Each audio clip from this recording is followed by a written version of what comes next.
একটা স্বাধীন দেশে থাকার অনুভূতি কিন্তু অন্যরকম। যদিও দেশের স্বাধীনতা নিয়ে এখনো কিন্তু অনেক তর্ক বিতর্ক জড়িয়ে রয়েছে। আজকে সেসব নিয়ে কথা বলবো আর বলবো স্বাধীনতার পর আম্মুর বাসায় এসে কি কি করলাম। হ্যালো, আসসালামু আলাইকুম everyone, this is Lamis and welcome to Lamis and Shovon's. নতুন করে দেশ স্বাধীন হওয়ার পর এই প্রথমবার আম্মুর বাসায় আসা হলো, আর বাসায় এসে ফ্যামিলির প্রত্যেকটা মেম্বারকে সুস্থ শরীরে দেখে কিন্তু আমার মনটা এমনিতেই অনেক খুশি হয়ে গেল। আর বাসায় আসতে আসতে না আমার এমনিতেও সন্ধ্যা হয়ে গিয়েছিল, তো ভাবলাম আগে চা নাস্তাটা সেরে ফেলি। আজকে নাস্তা হিসেবে আমি আর আমার বোন ভাবছিলাম যে ভেজিটেবল রোল বানাবো। সবসময় দেখা যায় যে ফ্রোজেন ফুড বাইরে থেকে কিনে আনা হয়, কিন্তু আজকে পুরোপুরি প্ল্যানটা ডিফারেন্ট ছিল। বাইরে যাওয়ার চান্স যেহেতু নাই, আসলে তেমন একটা কাজ ছাড়া বাইরে বের হওয়া হচ্ছে না, তাই বাসার মধ্যে সবকিছুর আয়োজন করে ফেললাম আমরা। আমি যখনই আম্মুর বাসায় যাই, আমি আর আমার বোন নাবিলা মিলে কিন্তু নাস্তার কোনো না কোনো আইটেম রেডি করার ট্রাই করি। আর এই ক্ষেত্রে আমার বোন হচ্ছে সুপার অ্যাক্টিভ।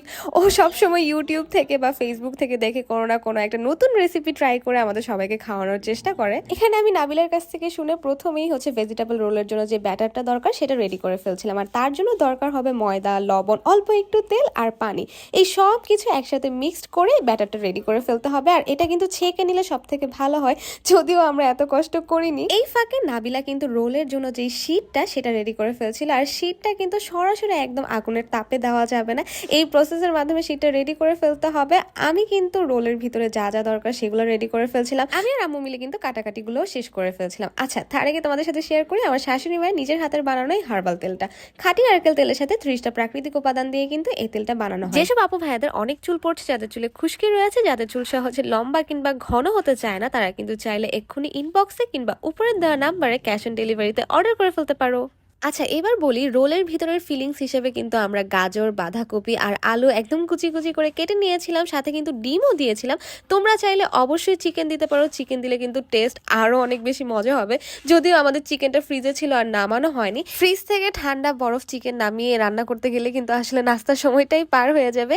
এদিকে আমার বোন নাবিলা, সে কিন্তু বুদ্ধি করে সবার জন্য চা বসিয়ে দিয়েছিল। এবার চা খেতে খেতে তোমাদের সাথে একটা নিউজ শেয়ার করি, সেটা হচ্ছে তোমরা যারা অনলাইনে শোভনের কাছ থেকে কন্টেন্ট ক্রিয়েশনের ব্যাপারে শিখতে চাও, ঘরে বসে ফেসবুক, ইউটিউব থেকে টাকা ইনকাম করতে যাও, তারা কিন্তু চাইলে এক্ষুনি আমাদের সাথে যোগাযোগ করতে পারো।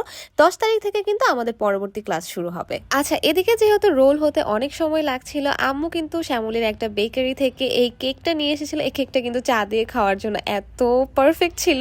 আমি আর নাবিলা কিন্তু চা নাস্তা শেষ করে আবার কিচেনে ঢুকে পড়েছিলাম, কারণ এখনো কিন্তু অনেক কাজ বাকি ছিল। এই জন্যই হয়তো বা বলে কোনো একটা খাবার রেডি করে রান্না করতে কিন্তু কয়েক ঘন্টা লাগলেও খেতে কিন্তু শুধুমাত্র 5 মিনিটই লাগে। আমি কিন্তু ফুল রেসিপিটা তোমাদের সাথে শেয়ার করলাম না, কিন্তু এটা খেতে অসাধারণ হয়েছিল।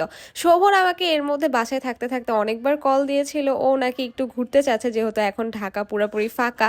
তবে এই ক্ষেত্রে কিন্তু আমাদের সবাইকে অনেক বেশি সাবধানতা আর সতর্কতা অবলম্বন করে বাইরে বের হওয়া উচিত। আমাদের দেশটা কিন্তু এখন একদম নবজাতক শিশুর মতো, এই দেশের সংস্কারের কাজে কিন্তু আমাদের সবারই হাত লাগাতে হবে। আর আমাদের আশেপাশে প্রতিবেশী হিন্দু সহ অন্যান্য যে ধর্মের মানুষজন আছে, তারা যাতে কোনো রকম বিপদ আপদে না পড়ে সে ব্যাপারটাও মাথায় রাখতে হবে। আজকের মতো ব্লগ এই পর্যন্তই। কেমন লেগেছে তা অবশ্যই জানাবে। Thanks for watching. Tata, bye bye, Allah Hafiz.